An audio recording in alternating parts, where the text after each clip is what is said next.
तो लास्ट में सतगुरु शब्द महिमा पुस्तक जो गुरुदेव भगवान ने छपवाई है, लास्ट में गुरुदेव भगवान की महिमा करेंगे एक शब्द के साथ में। मन तू पावेगा अपना किया रे, भोगेगा अपना किया रे। मन तू पावेगा अपना किया रे, भोगेगा अपना किया रे। कि भाई अब तू जैसा कर्म करेगा, देखो ये तो जगत वालों के लिए कहा परमात्मा ने, जिन लोगों को तत्व ज्ञान नहीं है, जिनको सच्चा गुरु प्राप्त नहीं है, कि भाई जैसा कर्म करोगे वैसा ही फल भोगोगे। लेकिन गुरुदेव ने तो हमें तत्व ज्ञान दे दिया, अपनी शरण में ले लिया, धर्म कर्म की लाभ हानि की, अच्छे बुरे कर्मों की जानकारी दे दी, तत्व ज्ञान रूपी टॉर्च दे दी हमें। अगर कोई भ्रमित भी करना चाहे, गुरुजी के वचनों के विरुद्ध हमें अगर वो लगाना चाहे, तो गुरुदेव ने कहा कि पहले मेरे वचनों से तोल लेना, सत्संगों से विचार कर लेना, इस वहम में मत रहना कि ये तो गुरुजी का बेटा है, गुरुजी की बेटी है, मेरी गुरु बहन है, ये गुरु माता है, ये मेरा कोऑर्डिनेटर है, यहां कोई किसी का नहीं है। अपने शरीर की छाया भी काल है, काल। फिर कहां गुरुजी का परिवार आ गया? अगर गुरु को मानुष मानोगे तो गुरु का परिवार दिखाई देगा। जिस दिन गुरु को परमात्मा मान लिया, आप और हमारे जैसे 2 कोटि के जीव दिखाई देंगे, वो गुरुजी के बेटा बेटी। ये भगवान इस गंदे लोक में बच्चे पैदा करने नहीं आता, सतलोक से चलकर ये बच्चे पैदा करने नहीं आता। ये तो परमेश्वर एक लीला करके दिखा रहे हैं वर्तमान में, आप और हम तक ये ज्ञान पहुंचाने के लिए। तो अंधे होके चलेंगे तो फिर वही होगा। और सतगुरु के भगत होकर फिर यदि हम गलती कर रहे हैं, जगत वालों से कई गुना ज्यादा पाप के भागी बनते हैं, फिर हम कई गुना ज्यादा पाप के भागी। मन तू पावेगा अपना किया रे, भोगेगा अपना किया रे। मन तू पावेगा अपना किया रे, भोगेगा अपना किया रे। कि तेरा किया तू ही भोगेगा, तेरा भगत भाई भी तेरा सहयोगी नहीं बनेगा, नहीं बंटवाएगा। खुद के कर्म खुद ने भोगने पड़ेंगे। इसलिए गुरुजी कहते हैं सोच समझ के चलना चाहिए। आज जो तुम इन कुपात्रों को ज्योति पाठ और दान का पैसा दे रहे हो, इन कुपात्रों के पीछे, आश्रम वालों के पीछे अंधे होके चल रहे हो, गुरुजी के सत्संगों पर जरा भी तुम लोग विचार नहीं कर रहे, तो गुरुदेव भगवान कह रहे हैं अंत में तुम्हारा किया तुम भोगोगे, और मैनेजमेंट वाले अपना किया वो खुद भोगेंगे। एक दूसरे के वो कर्म नहीं बंटवा सकते। राजा राम की कार उलंगी, सीता लंक मंझारे। राजा राम की कार उलंगी, सीता लंक मंझारे। सेतु बंध्या जब से ना उतरी, चढ़ गए पद में 18। मन तो पावेगा अपना किया रे, भोगेगा अपना किया रे। मन तो पावेगा अपना किया रे, भोगेगा अपना किया रे। उदाहरण देकर समझा रहे हैं गुरुदेव भगवान। राजा राम की कार उलंगी, सीता लंक मजारे। सीता ने मर्यादा तोड़ी थी। जब काल रूपी रावण ने छलबल किया उसका अपहरण करने के लिए, रावण ने अपने मामा मारीच को सोने का हिरण मृग बना दिया और खुद एक साधु का वेश धारण करके छलबल से सीता का हरण करने के लिए आया। रामचंद्र जी तो उधर भग गए हिरण के पीछे, वो नहीं जा रहे थे, लेकिन सीता जिद की पक्की थी, नहीं मानी। कहते ना कि त्रिया हट और बाल हट, इनके आगे झुकना पड़ता है माता पिता को। तो श्री रामचंद्र जी को अपनी पत्नी के हट के आगे झुकना पड़ा, क्योंकि रामचंद्र जी को तत्व ज्ञान नहीं था।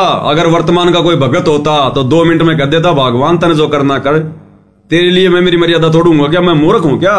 सोने का भी कोई हिरण होता है क्या? ये तो कोई माया है, माया।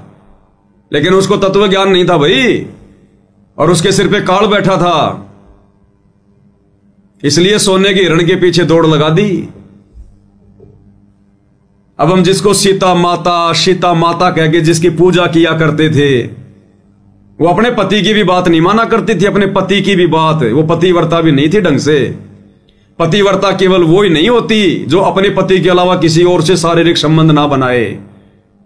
वो स्त्री भी पतिव्रता नहीं होती जो छोटी छोटी बातों पे घर में झगड़ा रखे, लड़ाई रखे, सास ससुर के साथ में, अपने पति के साथ में, अपनी पत्नी अपने पति की बातों को ना माने। उन बातों को जो जायज हो, नाजायज बातें तो ठुकरा देनी चाहिए, चाहे कोई भी हो। तो जिसको हम माता सीता कह के आरती उतारा करते थे, उनके मंदिरों में जाके भगवान माना करते थे, अपने पति की भी बात नहीं माना करती थी। और श्री रामचंद्र जी फिर लक्ष्मण जी को छोड़ के चले गए कि भैया तू ध्यान रखना यहां पर, मुझे तो कोई छलबल लगता है, कोई माया लगती है। क्योंकि ये अवतार पुरुष हैं, इनको भी आभास होता है, पूर्ण ज्ञान नहीं होता कि मैं अवतार हूं, मैं विष्णु हूं, ये है वो नहीं। जैसे द्रौपदी, वो दुर्गा का क्या थी, अंश, लेकिन वो दुर्गा वाला ज्ञान नहीं था उस द्रौपदी को। तो थोड़ा बहुत इनको महसूस जरूर होता है, क्योंकि ऊपर के लोगों से, आम व्यक्तियों से ज्यादा शक्ति संपन्न होके आते।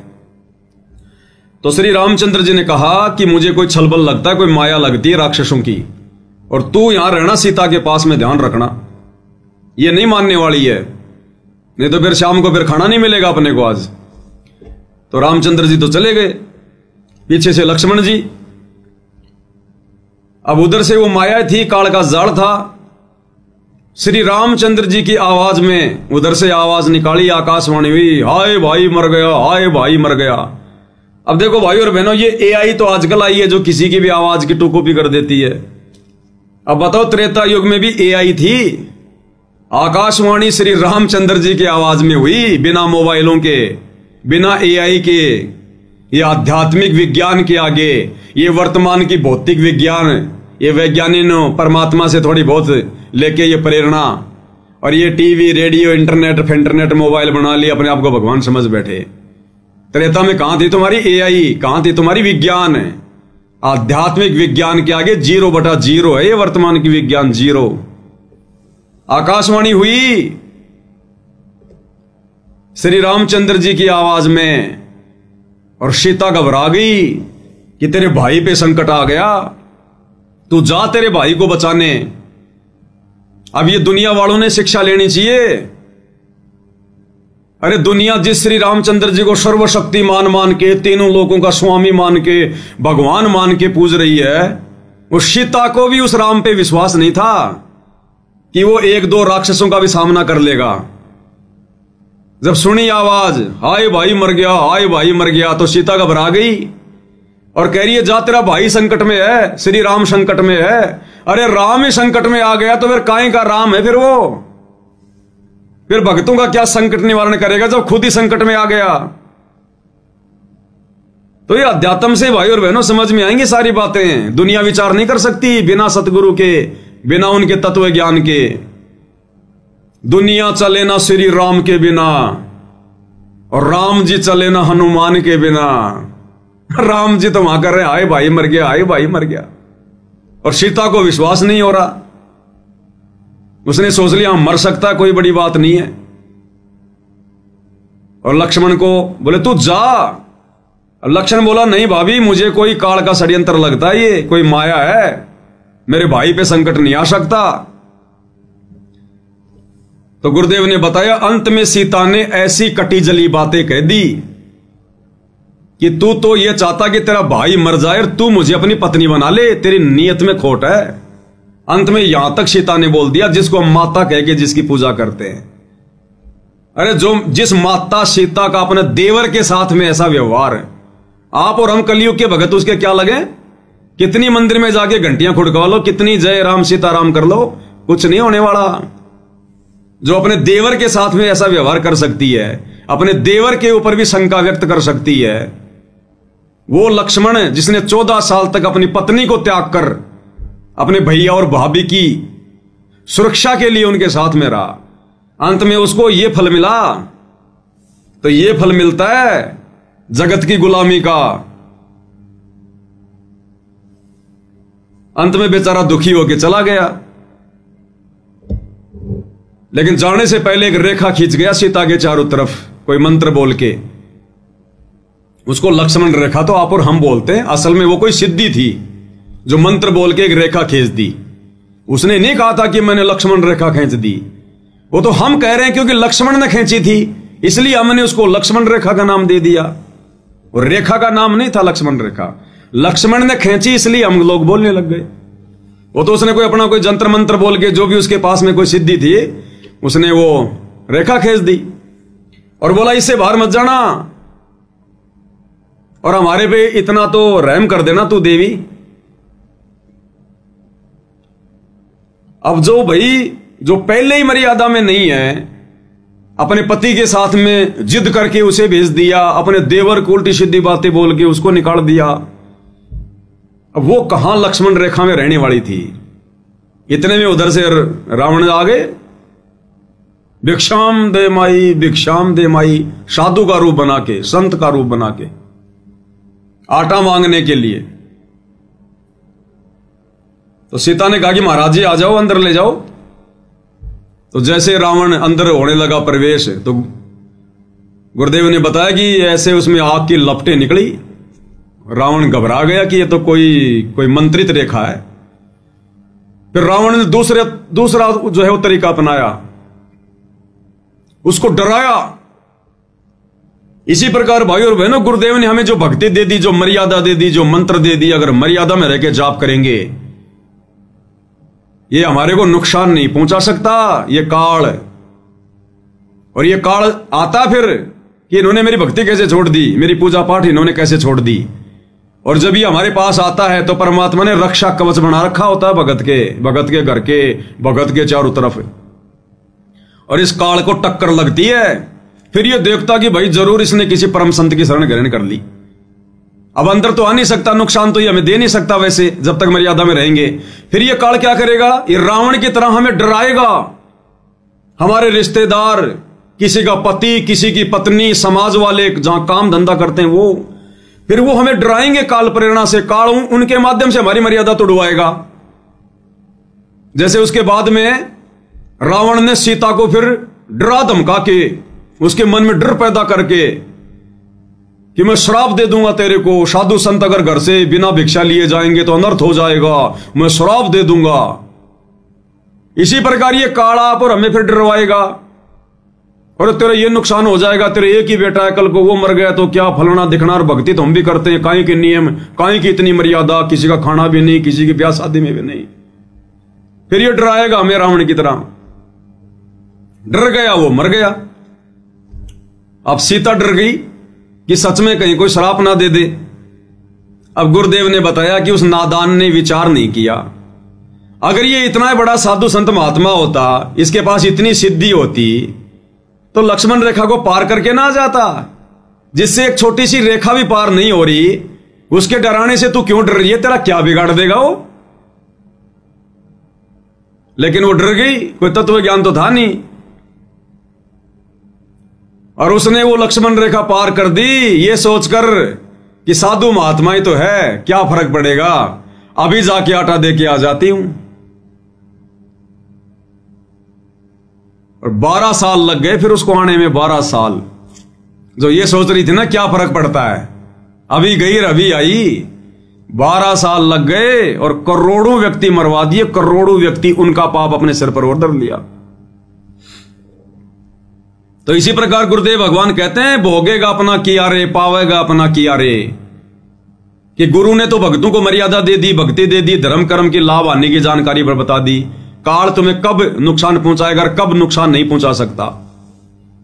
अब अगर तुम हल्के में लोगे सीता की तरह इन मर्यादाओं को, कि क्या फर्क पड़ता है, छोटी सी तो मर्यादा है, क्या फर्क पड़ता है, स्टेडियम में तो बनाना है, क्या फर्क पड़ा है, हमारी 36 बिरादरी के भाई हैं, चलो आरक्षण में, अरे क्या फर्क पड़ा है, बना दो जाटों की धर्मशाला, खूब पैसा आ रहा है, क्या फर्क पड़ा है, परशुराम की जयंती में अब गैरा भाई, अरे कबीर जी की जो जयंती मना रहे हैं वो नकली कबीर पंथी सिरसा में, चलो क्या फर्क पड़ता है, बैठो बैठो बसों में। ये फर्क हिस्सा पड़ेगा नानी आधा होगी आने वाले समय में। नानी अभी बैटरी चल रही इसलिए तुम्हें फर्क दिखाई नहीं दे रहा। तो सीता ने सोचा क्या फर्क पड़ा है, रावण ने डाल ली फिर अपने कंधे पे और लंका में जा टेकी। लंका में और 10 साल तक उसके बाग में ना ढंग से नहाना, ना पीना, ना खाना, ऐसी दुर्गति हुई। और 2 साल तक फिर वो लड़ाई चली और करोड़ों लोग मरे, करोड़ों लोग। तब जाके वो सीता वापस घर पे आई। तो इसी प्रकार भाई और बहनों, ये जो शब्द है ना, एक एक लाइन के अंदर एक एक कथा है, शिक्षा है। तो हम भक्तों ने भी कितनी सावधानी बरतनी पड़ेगी, हल्के में ले लेनी।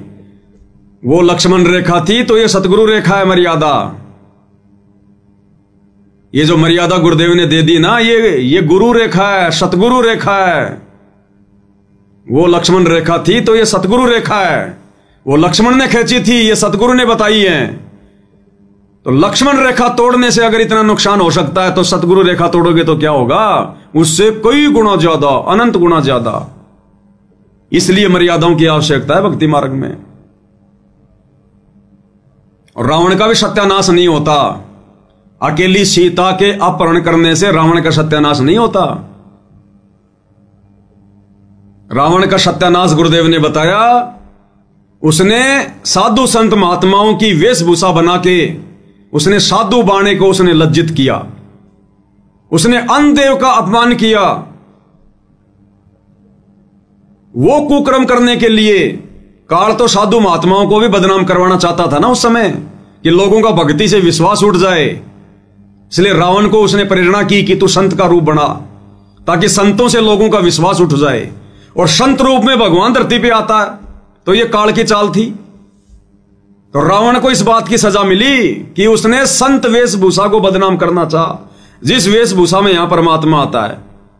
क्योंकि सत्ययुग, त्रेता और द्वापर में परमात्मा उसी वेशभूषा में उसी प्रकार से आते हैं, साधु संत महात्मा ऋषि का रूप बना के।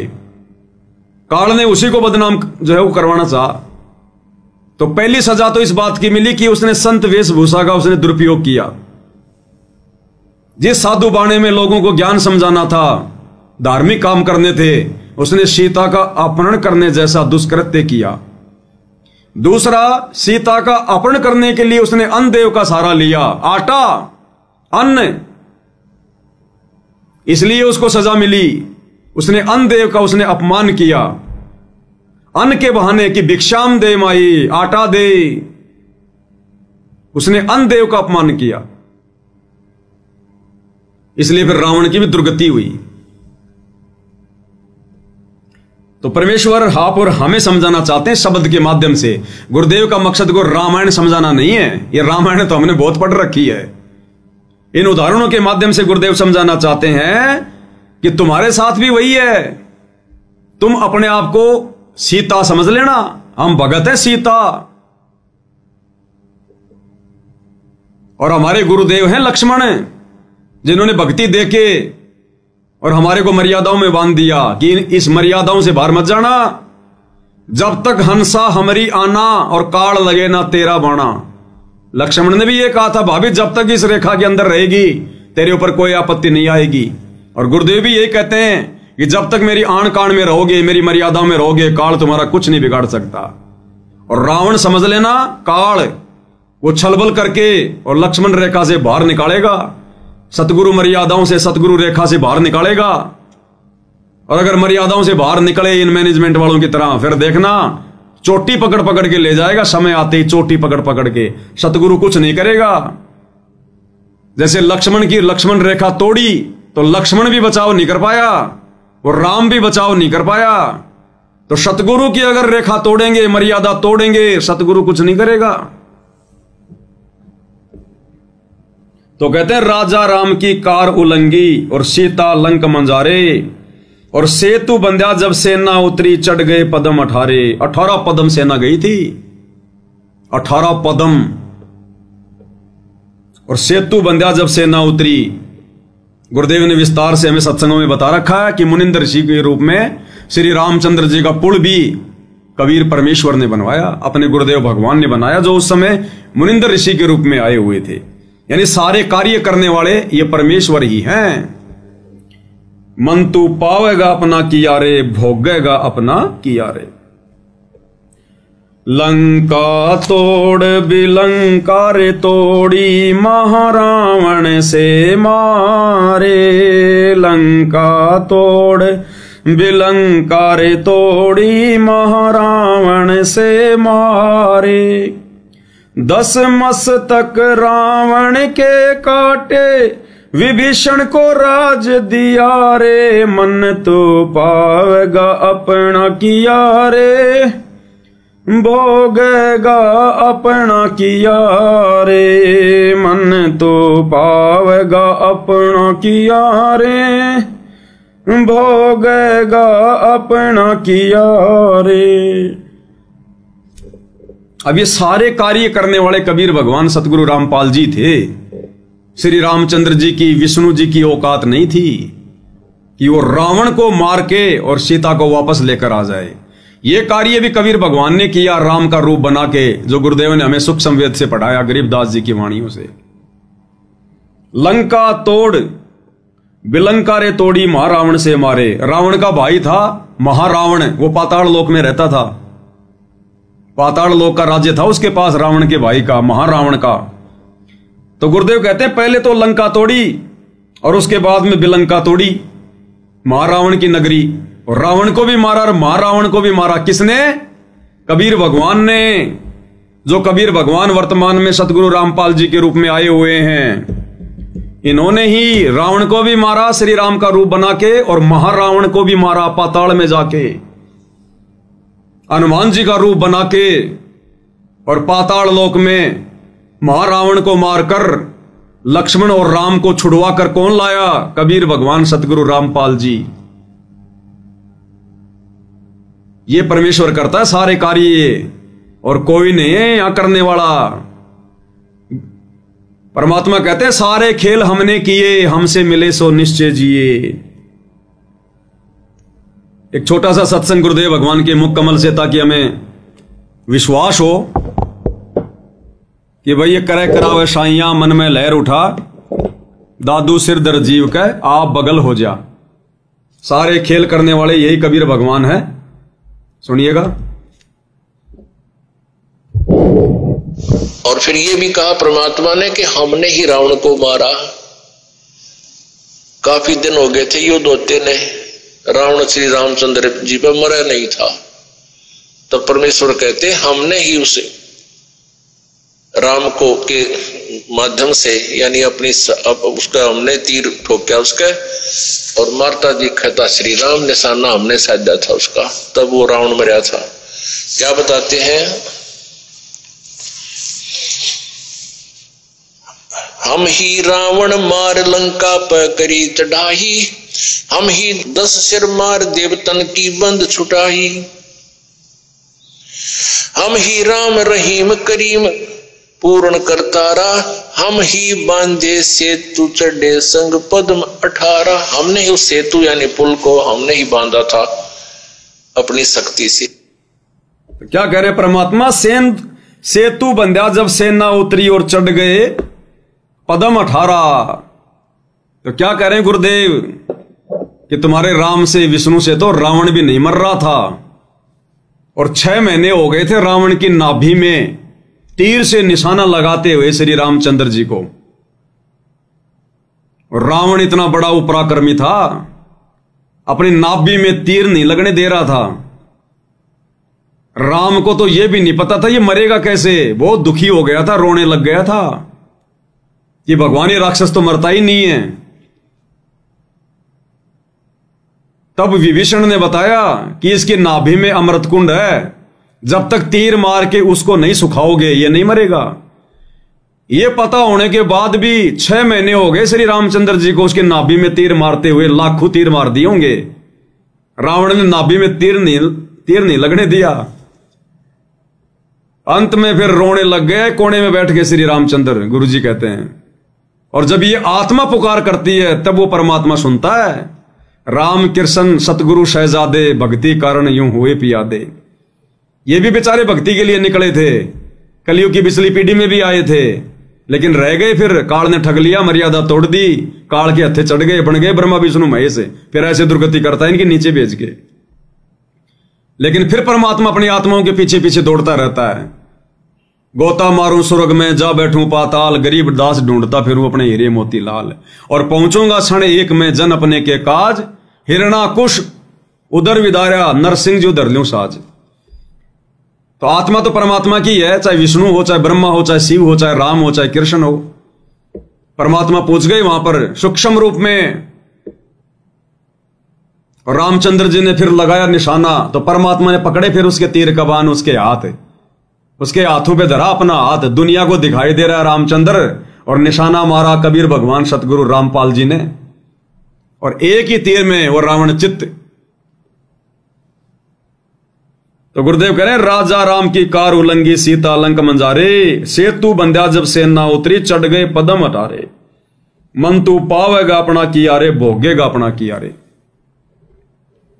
तो सारे खेल गुरुदेव भगवान ने किए, परमात्मा ने किए। आज हमें वो समर्थ प्राप्त है, वो समर्थ भगवान। इस तत्व ज्ञान से पता चलेगा अब हम जिनकी झूठी महिमा किया करते थे, रामलीला, रामायण, श्री कृष्ण लीला, सुधा सागवत, भागवत, हम तो झूठी महिमा दे रहे थे तीन लोगों के भगवानों को। असली महिमा के अधिकार ये कबीर भगवान सतगुरु रामपाल जी हैं, और पूरी दुनिया जानेगी आने वाले समय में, मानेगी। मन तू पावेगा अपना किया रे, भोगेगा अपना किया रे। तो लंका तोड़ बिलंका रे तोड़ी, लंका को भी ध्वस्त गुरुदेव भगवान ने किया, और महारावण से मारे, रावण को भी मारा और महारावण को भी मारा। हम रमेणी में पढ़ते हैं ना, असुर निकंद रमेणी में, रावण महारावण से मारे, और 10 मस्तक रावण के काटे, विभीषण को राज दिया रे।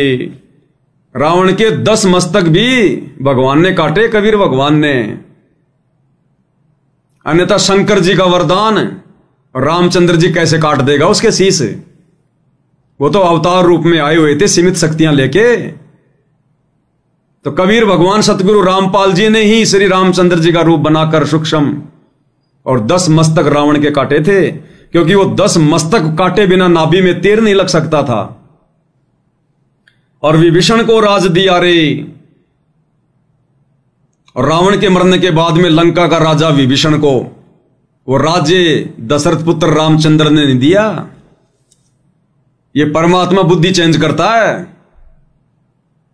वो राज भी कबीर भगवान ने दिया, सतगुरु रामपाल जी ने, क्योंकि त्रेता युग में जब भगवान मुनिंद्र ऋषि के रूप में आए हुए थे और लंका में जाके राजा जो है वो चंद्र विजय भाट को अपनी शरण में लिया, उसके परिवार को अपनी शरण में लिया, और चंद्र विजय भाट की जो पत्नी थी वो मंदोदरी की नौकरानी थी, उसका मनोरंजन किया करती थी। तो मंदोदरी को भी जब ये ज्ञान समझने को मिला तो मंदोदरी ने भी मुनिंद्र ऋषि रूप में आए हुए कबीर भगवान सतगुरु रामपाल जी से उपदेश ले लिया था, और मंदोदरी के कहने से फिर विभीषण ने भी ले लिया था।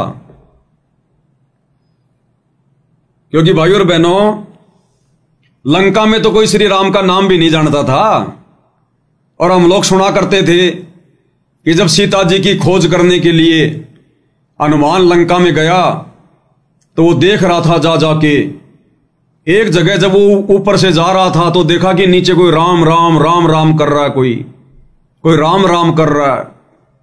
उसने हनुमान बड़ा चिंतित हुआ कि लंका में तो कोई राम का नाम भी नहीं जानता, राम है कौन, कहां का है, और राम का नाम कौन ले रहा है यहां।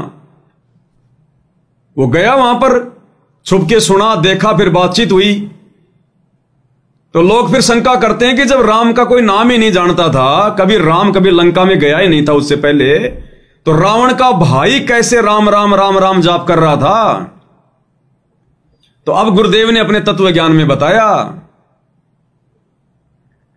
कि तेरी सीता के हरण से पहले मुनिंद्र ऋषि के रूप में जाके विभीषण को और मंदोदरी को इस कबीर भगवान सतगुरु रामपाल जी ने जाकर जो है नाम उपदेश दे दिया था।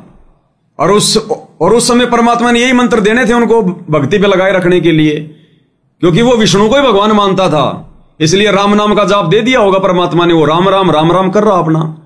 ये 5 मंत्र, ये शतनाम और ये सारनाम तो वर्तमान कलयुग की पिछली पीढ़ी में देना होता है भगवान ने, इससे पहले तो छींट भी नहीं देता भगवान।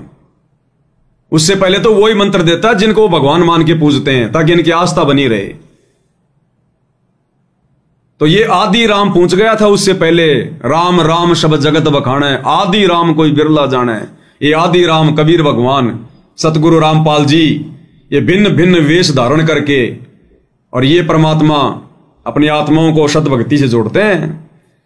तो वो राज्य भी उसके बाद में, रावण के मरने के बाद वो राज्य भी उस भक्ति के कारण, विभीषण के दास भाव के कारण इस कबीर भगवान सतगुरु रामपाल जी ने बख्शा, राम के अंदर वो प्रेरणा करके। अन्यथा रामचंद्र और लंका का राज्य दे दे। सोचो भाई और बहनों, जो रामचंद्र सीता जी को वापस लाकर अश्वमेघ यज्ञ कर रहा है, और अश्वमेघ यज्ञ क्यों की जाती थी? सभी लोगों को अपने अंडर में करने के लिए। अगर कोई रामचंद्र की अधीनता स्वीकार नहीं करता है तो ये घोड़ा पकड़ ले, युद्ध करना पड़ेगा, इसीलिए तो छोड़ा था। तो राजाओं के अंदर तो ये इच्छा होती है एक दूसरे के ऊपर आक्रमण करके उनका राज्य छीनना, अपना वो प्रभुत्व कायम करना। और उधर तो रावण मर गया, लंका उसके कब्जे में आ गई, पूरा देश उसके कब्जे में आ गया। वो छोड़ने वाला था? कभी नहीं छोड़ने वाला था। अपने भाई को बैठा देता, किसी और को बैठा देता वहां पर।